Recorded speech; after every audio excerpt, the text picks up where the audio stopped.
Voilà, alors, na pêche. Qu'est-ce qui ont des Bibles puissent ouvrir? Dans le livre de Luc, chapitre 18, verset 18.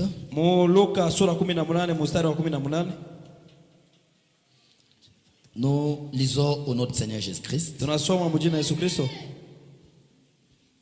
Un chef interrogea Jésus et dit: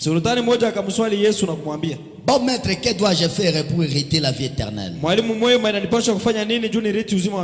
Jésus lui répondit: pourquoi m'appelles-tu bon? Il y a des bons que Dieu seul. Tu connais les commandements. Tu ne commettras point d'adultère. Tu ne tueras point. Tu ne déroberas point. Tu ne diras point de faux témoignages. Honore ton père et ta mère. J'ai, dit-il,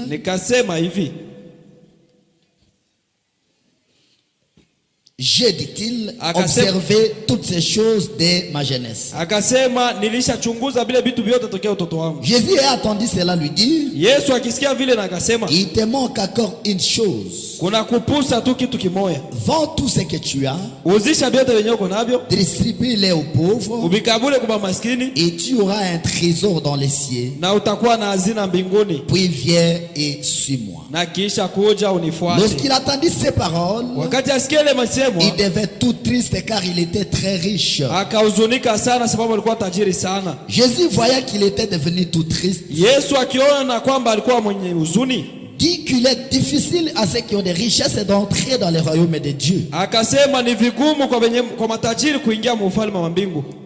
25. Car il est plus facile à un chameau de passer par les trous d'une aiguille quand un homme riche d'entrer dans le royaume de Dieu. Ce qu'il écoutait dire: et qui peut être sauvé? Jésus répondit: ce qui était possible aux hommes est possible à Dieu. Voilà. Nous venons de lire les 7 Écritures. Et notre sujet, c'est viens, suis-moi. C'est ça notre sujet. C'est ça notre sujet de ce matin. Nous avons abordé ça depuis un moment. Et nous continuons avec. Peut-être aujourd'hui nous allons mettre fin à ça si l'État nous permettra. Alors il y a risque que je puisse déborder un peu, prendre quelques minutes pour terminer les sujets. Nous parlons sur cet homme riche. Il avait beaucoup de biens de ce monde,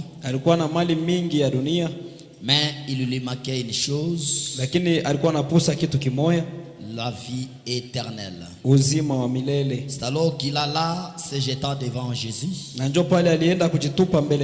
lui demanda: bon maître, que dois-je faire pour hériter la vie éternelle? Jésus lui dit: tu connais les commandements. Honore ton père et ta mère. Tu ne tueras point. Tu ne commettras point d'adultère. Tu ne déroberas point. Tu ne diras point de faux témoignages. Honore ton père et ta mère. Le Messie dit à Jésus, il dit: maître, tout ce que tu me dis là, je l'ai déjà observé depuis ma genèse. Depuis ma jeunesse plutôt. J'ai déjà observé ces choses-là. Quand Jésus a écouté cela, il l'a aimé. Et il lui a dit: il te manque une chose. Allez vendre tout ce que tu as, donne-les aux pauvres, et puis viens, suis-moi. Quand le Messie a écouté cela, il s'en alla tout triste. Akaenda mwenye kuhuzunika kabisa. Parce qu'il avait des grands biens. Sababu alikuwa na mali mingi tena kubwa. Alors Jésus le regarda et dit. Sasa Yesu anamwangalia akasema. Ici dans le verset 24, je pense. Hapa mstari 24 na Jésus voyait qu'il était devenu tout triste et dit. Yesu akiona kwamba anakuhuzunika akasema. Qu'il est difficile à ceux qui ont des richesses. Asebiko nguvu kwa matajiri. D'entrer dans le royaume de Dieu. Baingie mu ufalme wa Mungu. Car sababu il est facile à un chameau. Iko biepesi kwa ngamia. De passer par le trou d'une aiguille. Ipite mutundo ya shindano. Quand un riche est d'entrer dans le royaume de Dieu. Kwa mkuliko mtajiri kuingia mu ufalme wa Mungu. Facile à un chameau. Aseni biepesi kwa ngamia. De passer par le trou d'une aiguille. Ipite mutundo ya shindano. Quand un homme est riche, kuliko mtu mtajiri, d'entrer dans le royaume de Dieu. Aingie mu ufalme wa mbingu. Et c'est avec ce verset 25 que nous allons clôturer notre prédication. Na huu mstari wa 15 ndio tutamaliza mahubiri yetu. Et avant cela, j'aimerais revenir un peu sur quelques histoires, quelque chose que nous avons vu le vendredi. Na mbele ya ile napenda kurudilia mu vitu vimoja tuliona mkastano. Vu que les autres n'ont pas été là, nous allons essayer de les aider à comprendre aussi quelque chose. Malgré même si nous allons faire de notre mieux, ça ne sera pas comme les jours passés. Parce qu'il y a ce qu'on appelle l'onction du jour. Saluez un peu votre voisin, dis-lui que le Seigneur vous bénisse. Bwana akubariki. Dis-lui que Dieu vous bénisse. Mwambie Mungu akubariki. Derrière là-bas, vous êtes tous malades? Vous ne savez pas vous saluer? Mungu malaria mwiwache kulamukiana kule nyuma. Ah, vous êtes suspect alors. Mweni wa kuangalishisha. Ah, comment ça?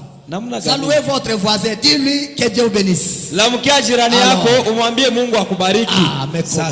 Pendant que je salue aussi mon voisin. Na mimi hapa niko na lamukia jirani yangu. Dieu vous bénisse tous. Mungu awabariki wote. Nous sommes dans la l'âge de l'église de Philadelphie. Tuko mukanda kizazi kia kanisa kia Philadelphia.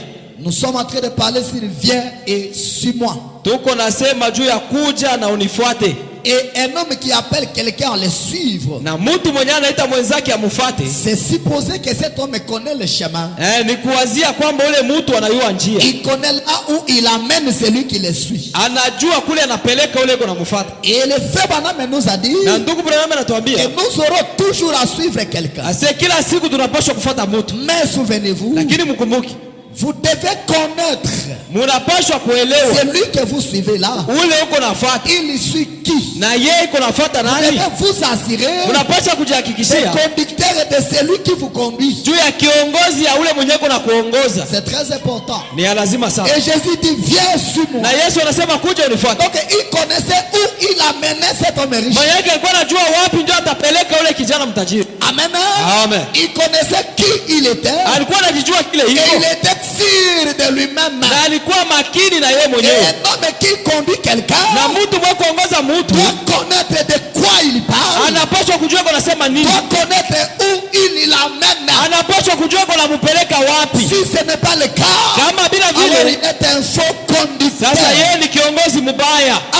Amen. Et nous avons vu avec les enfants, je pense que je vous ai répété ça, et nous n'avons que 4 conducteurs dans la vie. La maman, la maîtresse, le papa et le Seigneur Jésus à travers le berger. C'est là les 4 conducteurs que nous avons. Si quelqu'un doit vous donner une idée qui est contraire à ces 4-là, il faut oublier ce qu'il vous dit, parce qu'il faut vous amener à l'égarement. Amen. L'âge de l'église de Philadelphie. Paragraphe 120. Et puis alors, nous sommes sortis de la ville.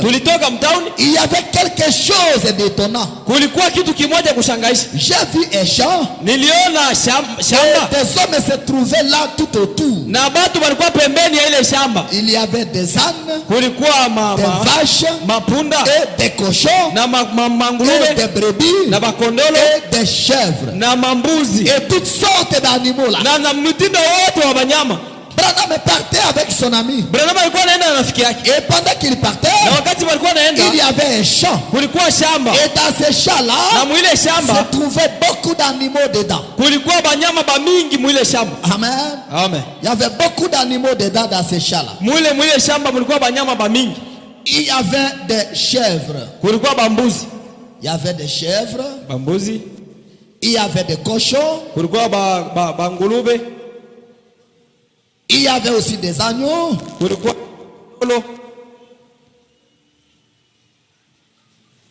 et d'autres animaux. Na banyama bengine kule. Alors, des hommes étaient tout autour de ces champs. Sasa batu balikuwa pembeni ya shamba banazungurukia. Où il y avait des animaux dedans. Kwenye kulikuwa banyama mule ndani. Branham a demandé à celui qui était avec lui. Sasa Branham akamuuliza yule alikuwa anaenda naye. Qui sont ces gens qui sont tout autour alors que je vois des animaux dedans? Aba batu be pembeni ya shamba na naona banyama mule ndani ni banani? La réponse de cet homme-là. Na jibu ya yule mtu. Il a répondu. Akamujibu Branham. Branham dit, eh bien, qui sont ces gens-là? Ase Branham anasema ni banani bale bale? Il a répondu. Akamujibu. Des bergers. Bale ni bachungaji. Et j'ai demandé. Na nikasema un berger qui paie les ânes. Asema huyu mchungaji mwenyewe analisha mama. Un berger qui paie les ânes. Asema mchungaji mwenyewe analisha watoto mapunda. Et il a dit. Na akasema oui, oui. Ndio. Eh bien. Mzuri. Et j'ai dit. Na nikasema. Je pensais que lorsqu'on parle d'un berger. Nilikuwa nawazia kama wanasema juu ya mchungaji. On voit les brebis. Tunaona ni bakondolo. Branham me pose la question à cet homme-là. Branham anamuuliza yule mtu. Est-ce que berger paie aussi les ânes? Eti mchungaji iko na lisha na watoto mapunda? Amen. Amen. Parce qu'il y avait des ânes aussi dans ces champs. Sababu kulikuwa na watoto mapunda munda. Alors Branham me pose la question à son ami. Branham anauliza rafiki yake. Est-ce que ces gens-là sont de qui? Eti hapa watu ni banani? Il a dit ce sont des bergers. Akasema ni bachungaji.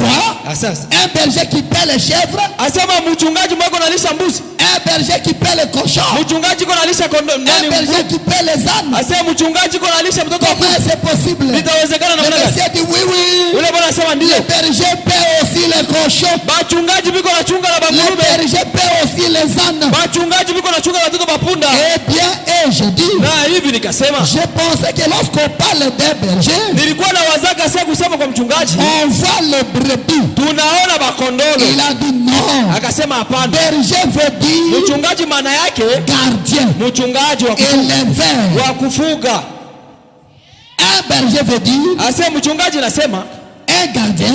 Ase mchungaji ou un éleveur. Au mtu wa kufuga. Et là dans votre pays. Na kule nchi on les appelle des cow-boys et des choses comme cela. Bana baitaka makoboi na vitu vya vile. J'ai dit oh je vois. Nasema oh naona. Un berger est un éleveur. Mchungaji yeye ni wa kufuga. Oui. Ndio. Il surveille les troupeaux. Iko na chunguza zizi. Le rôle d'un berger. Kazi ya mchungaji c'est de garder. Ni kuchunga. C'est de protéger. Ni kuichunga. C'est d'élever. Ni ya kufuga. Mais dans la bergerie. Lakini mule mzizi. Il n'y a pas seulement que les agneaux. Amuna tupaka makondolo. Les bœufs sont aussi là. Asema muko na les cochons sont aussi là.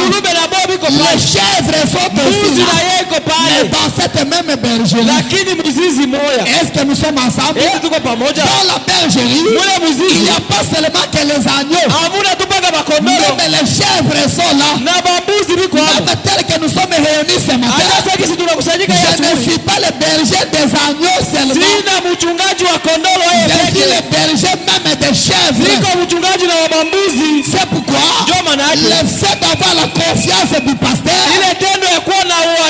ne veut pas dire que vous êtes un agneau. Parce que le pasteur est le pasteur de tout le monde. Alors ne faites pas confiance à quelqu'un. Parce que vous le voyez à côté du pasteur. Il peut être un chèvre. Il peut être je ne sais quoi. Un cochon mais à côté du pasteur. Un voleur à côté du pasteur. Un prostitué à côté du pasteur. Parce que le mot gardien signifie un protecteur. Un cadreur. Un éleveur. Mais les agneaux sont aussi là. C'est pourquoi ne faites pas confiance à quelqu'un parce que vous êtes dans la même bergerie. Non, dans la même bergerie, il y a aussi des cochons, il y a aussi des chèvres.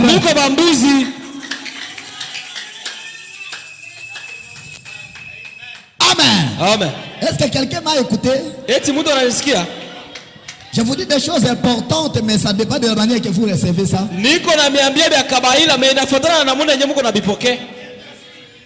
Ça dépend de la manière que vous recevez ça. Un berger qui paie les cochons. Comment c'est possible? Un berger qui paie les cochons? Non, mais on ne peut pas admettre ça. Le monsieur a dit oui. C'est son travail.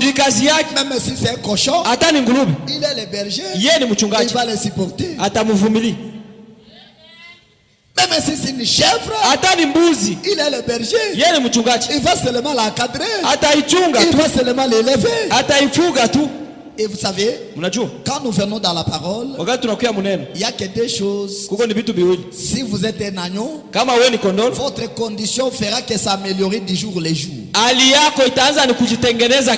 Et si vous êtes un cochon, même si on te lave, on te nettoie, on prend un costume, on met sur toi, tu vas rentrer toujours dans la boue parce que sa nature, c'est celui d'un cochon. Et en réalité, la parole fait manifester à quelqu'un ses vraies couleurs. Aussi longtemps il continue à persévérer, aussi longtemps nous commençons à connaître qui il est réellement. Celui qui crie à l'église là, c'est ça sa vie. Oui, la parole nous aide à nettoyer. Parce que quand quelque chose est sale, parfois c'est difficile d'identifier la couleur. Et quand vous lavez ça, vous avez la couleur exacte de la chose. Et quand nous disons que la parole nous lave, ça ne veut pas dire que ça va changer nos couleurs.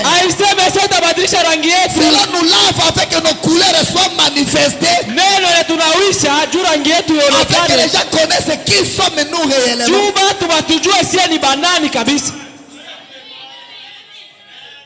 C'est pourquoi, même si tu te caches comment, la meilleure façon de se cacher, il faut quitter le message. Aussi longtemps tu es ici, tout en faisant les aventures, la parole que je prêche, le Dieu du ciel que je prie, va te dévoiler l'heure de ce jour. Et nous saurons qui tu es. Amen.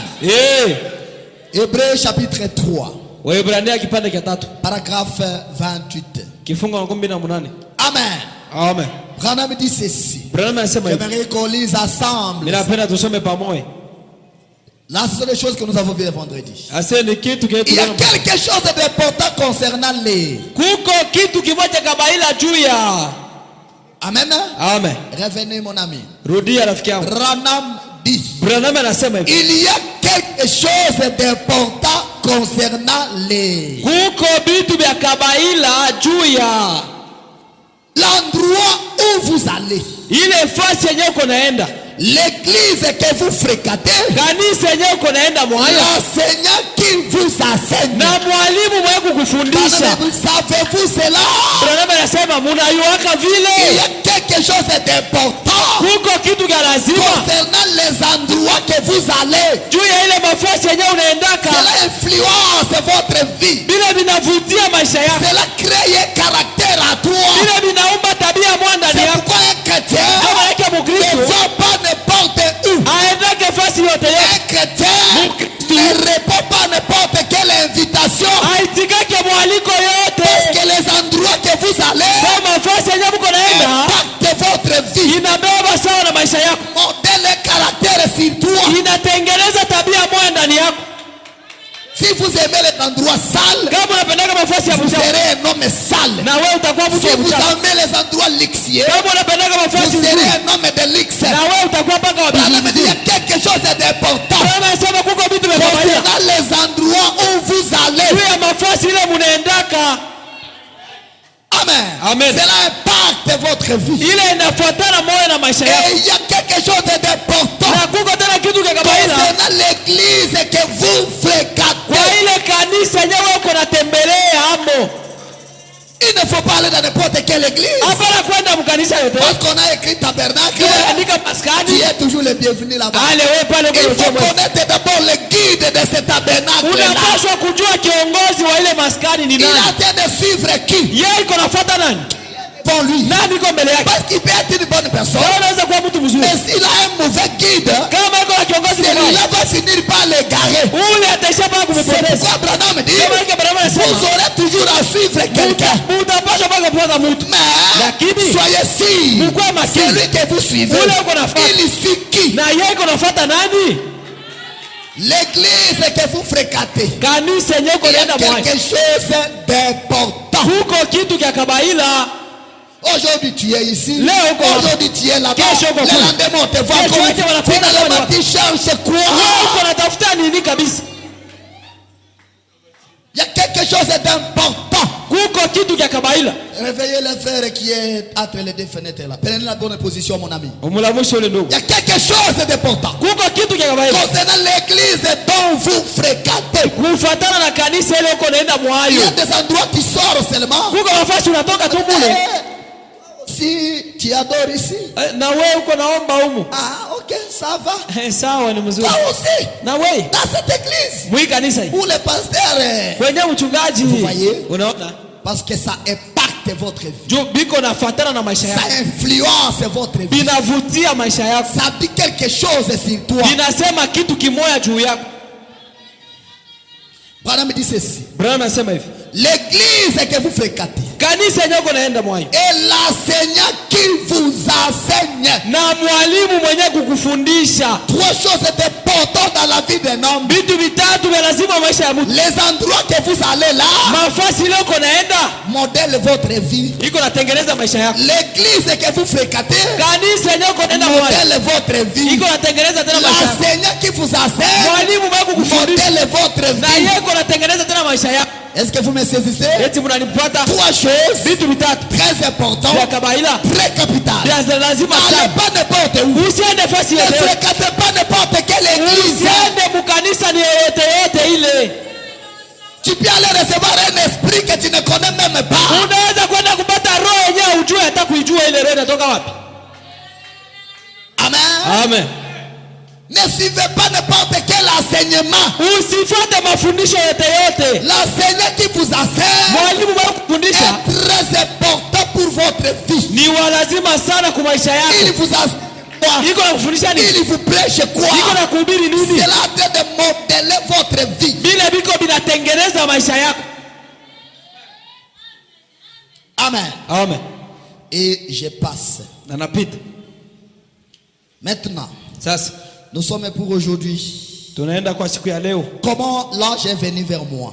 Namna gani malaika alikuja kwangu? Prêcher le 7 novembre 53. Ya mwaka 53 Dans son paragraphe 3. kifungo ya 3. Les frères Branham disent ceci. Ndugu Branham anasema L'une des choses les plus étonnantes que j'ai remarqué debout à l'autre de mon ministère, moja ya kitu kia lazima sana kia niliona mwanzo mpaka mwisho wa huduma yangu pour notre Seigneur Jésus, juu ya Bwana wetu Yesu a été la particularité des gens. ilikuwa ni upekee wa bantu. Suivez-moi attentivement. Mnifuate Et mzuri. l'étude de la vie humaine Na masomo ya maisha ya mtu est l'une des choses les plus glorieuses ni kitu kia vitu vya utukufu sana qu'une personne puisse faire. yenye mtu anapasha kufanya, Observer la nature des gens kuchunguza maumbile ya batu et dans les différentes parties des nations na vipande sehemu ya taifa et du monde où vous allez. na dunia kule kwenye uko naenda. Vous voyez? Unaona? Vous voyez qu'il y a des différences. Asema kuko wachanishi, Il y a des différentes attitudes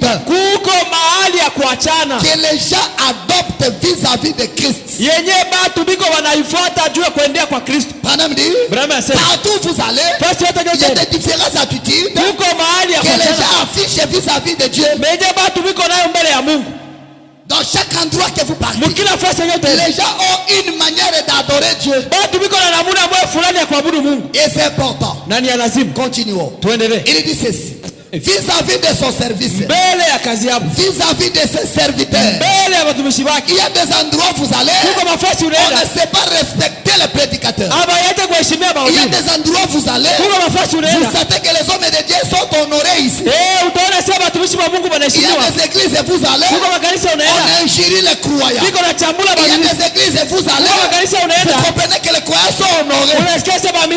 Ça dépend d'un endroit à l'autre. C'est pourquoi habitue pas à fréquenter n'importe quel endroit, parce que ça va déranger votre façon d'être.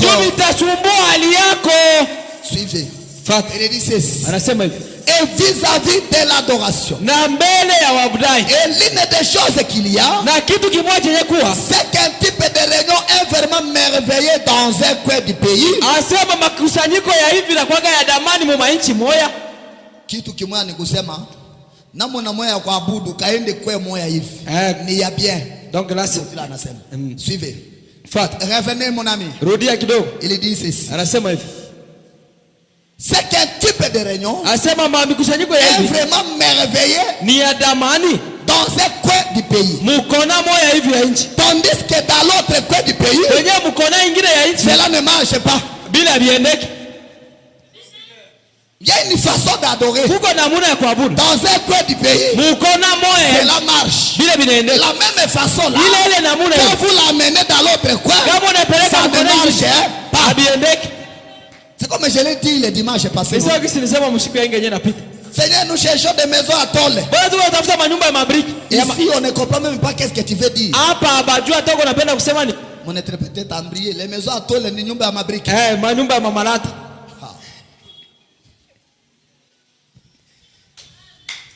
Un type de réunion dans un coin, ça marche. Aina ya hivi, namna moja ya kuabudu, aina makusanyiko ya hivi. Il y a un type de réunion dans un coin, ça marche. Dans l'autre coin, ça ne marche pas. Voilà. Mais c'est une façon d'adorer. Quand vous êtes dans un coin, ça marche. Quand vous êtes dans l'autre, ça ne marche pas. Alors il dit ceci. Eh bien, je crois que c'est surtout condamnable à cause de ça. Ou plutôt, non pas condamnable, mais cela dépend surtout de la façon dont les gens sont enseignés. Et l'église, suivez très bien là-bas. Mon ami, n'avance pas rapidement. Et l'église ne mènera jamais une vie plus élevée que l'enseignement que le pasteur dispense. Est-ce que nous sommes ensemble? Saluez encore votre voisin. Et lui que Dieu bénisse. Revenez mon ami. Nous allons relire ça. C'est très important. Il y a une manière d'adorer. Et la façon d'adorer n'est pas convenable partout.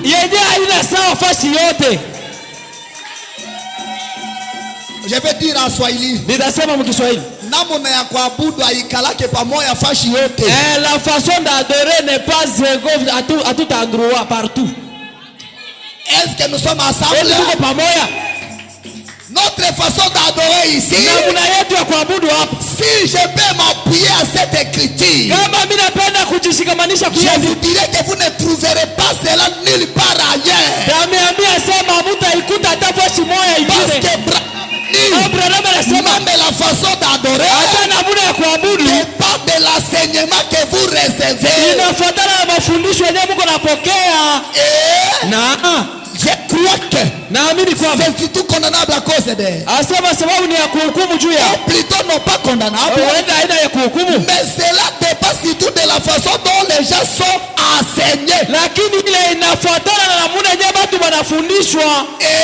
Na l'église na kanisa ne mènera jamais une vie haitaishi kamwe maisha plus élevée ya juu sana que l'enseignement que le pasteur dispense. zaidi ya mafundisho yenyewe mchungaji iko nafundisha.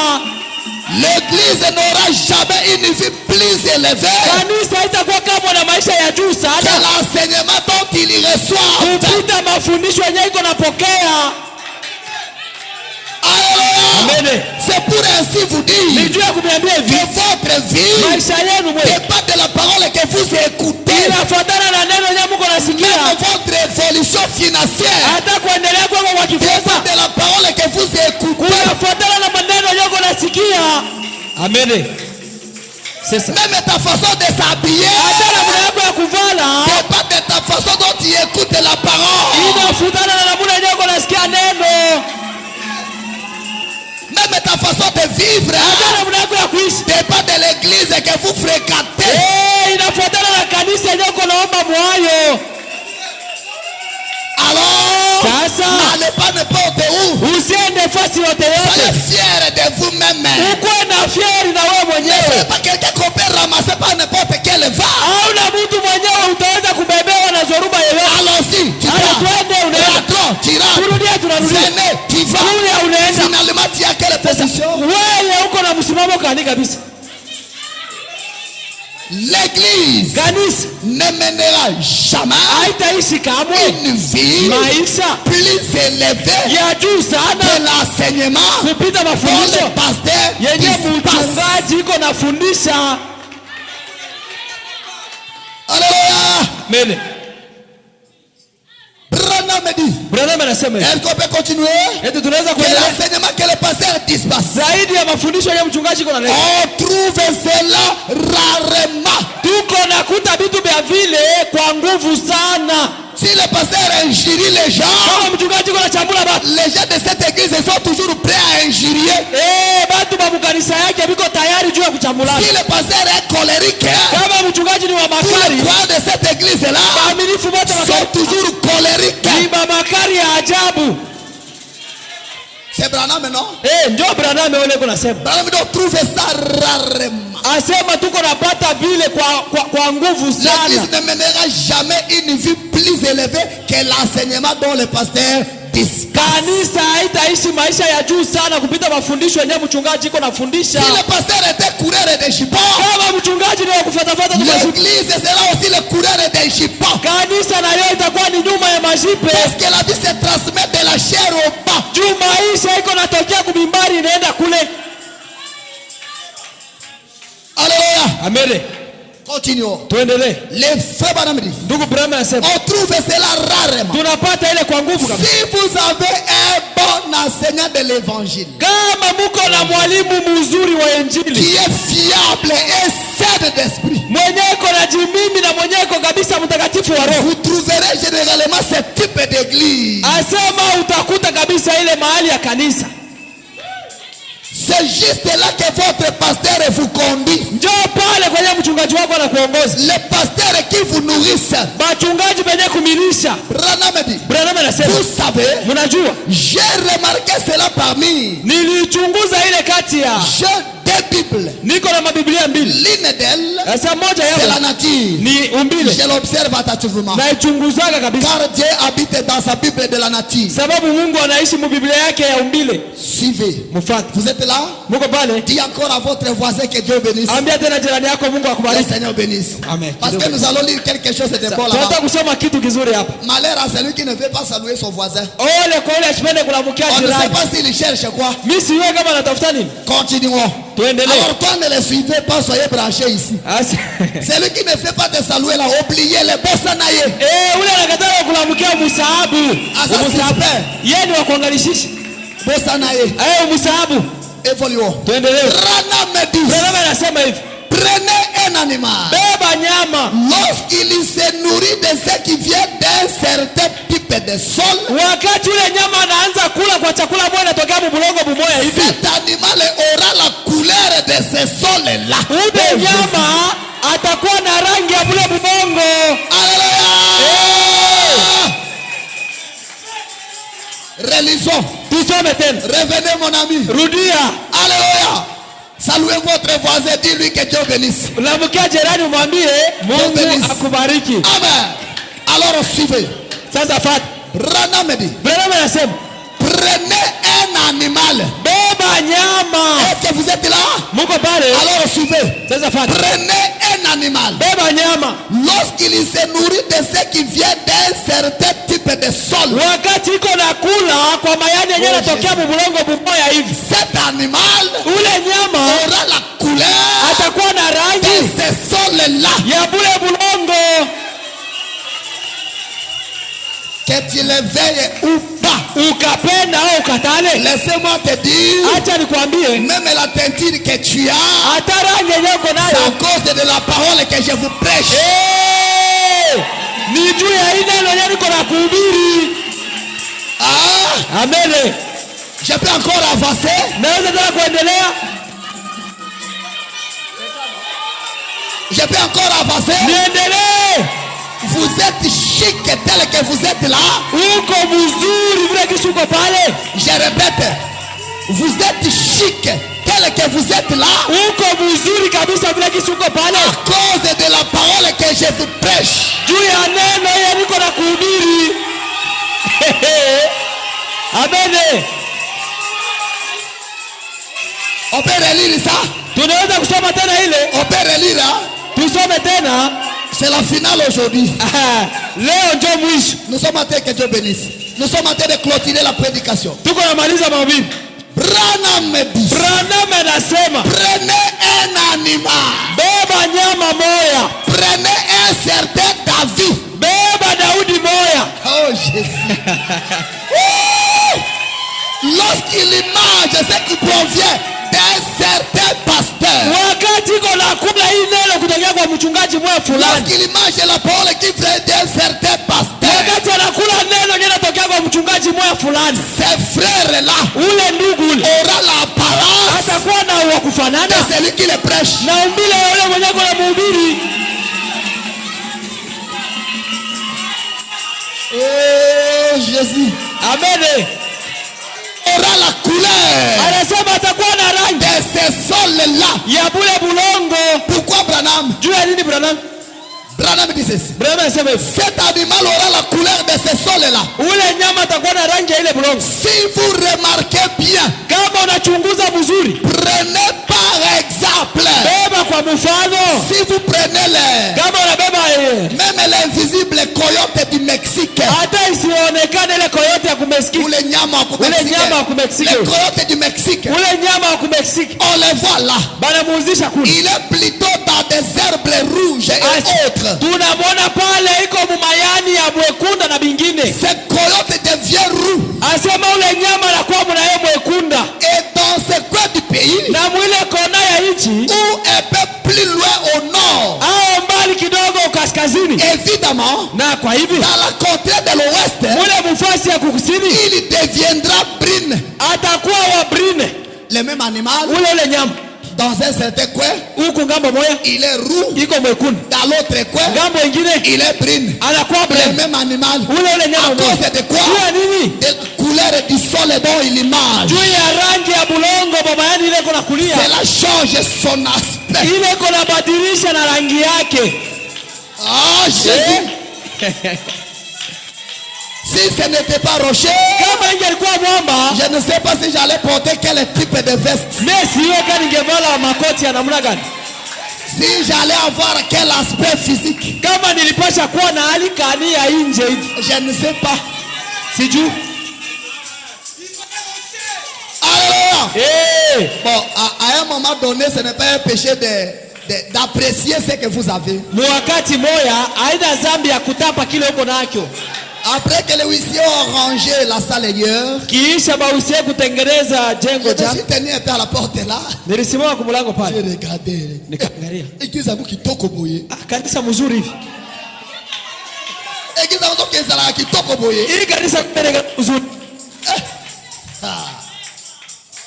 Alors madame dit, on devient brune. Et un peu brune bréâtre. Parce qu'il se nourrit dans ce coin du pays. pays. Sababu iko na kula mwile kona ya inchi. Yango sa wamoni motaza salite makasi tunaye osambelaka wapi? Kama unaona mtu yuko mchafu sana umuulize, wewe unaombaka wapi? Joseph wapi? Yusuf yuko wapi? Est-ce que ça va? Sawa. Tunaye osambelaka wapi? Umuulize wewe unaombaka wapi na mchafu hivi?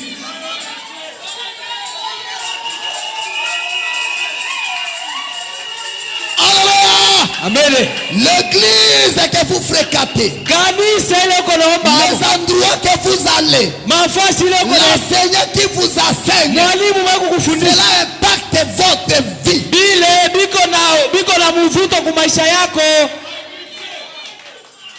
Cela te façonne. C'est Branham qui le dit, ce n'est pas moi. Branham ndio anaisema, haina mimi. Alléluia. Amen. Est-ce qu'on peut avancer? Branham continue à dire ça. Branham anaisha anasema, il en est de même du cerf. Biko baka vile juu ya ule nyama cerf. La même petite biche. Ase ule ayala mdogo. La plus loin au sud du Mexique. Kule mbali kusini kwa Mexique. Un rougeâtre. Asema anakuwa mtu wa mwebu, anakuwa nyama mwekunda. Et ici au nord, na huku kusini, il tire sur le gris. Anakuwa sawa gris vile. À mesure qu'il s'éloigne vers le nord, muna iko nenda mbali na kusini, il devient sombre. Anakuwa mweusi. Branham dit, anasema, cela dépend du sol où il se nourrit. Ile inafuatana na bulongo bule iko na kulia. Amen. Cela dépend ile inafuatana du sol na bulongo où il se nourrit. Bule nyama iko na kulia. Moi je n'injure pas les gens. Mimi sishamulake watu. Yo munoko mulai boyo osambelaka wapi? Wewe kinywa kirefu sakpanya vile unaombaka wapi? Yo kakotonga batwere nyoso osambelaka wapi ngana za bongo te? Wewe kuchambula bachungaji bote unaombeka wapi? Mimi sina vile. Parce que ça dépend de l'enseignement que vous recevez. Sababu vinafuatana na mafundisho yale uko napata. Alléluia. Amen. Toi qui manques du respect à ton mari, qui t'a enseigné ça? Wewe mkosa adabu kwa bwana wako, nani mwali kufundisha vile? Toi le monsieur kachere qui tape sa femme chaque fois, qui t'a enseigné ça? Wewe kachere kama ni Roma ne wa kila siku kupika bibi yako, nani alikufundisha hayo?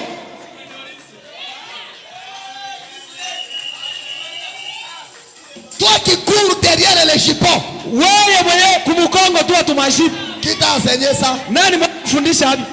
Toute ma ceinture connaît les schémas de mon téléphone. Asema bale bote bebe pembeni yangu bana yao kufungula simu yangu ile shema. Tous les huissiers. Si bote tunayua. Connaissent les schémas de mon téléphone. Tunayua shema ya simu yangu. Il n'y a pas de secret là dedans. Mule ndani ya simu hamuna siri.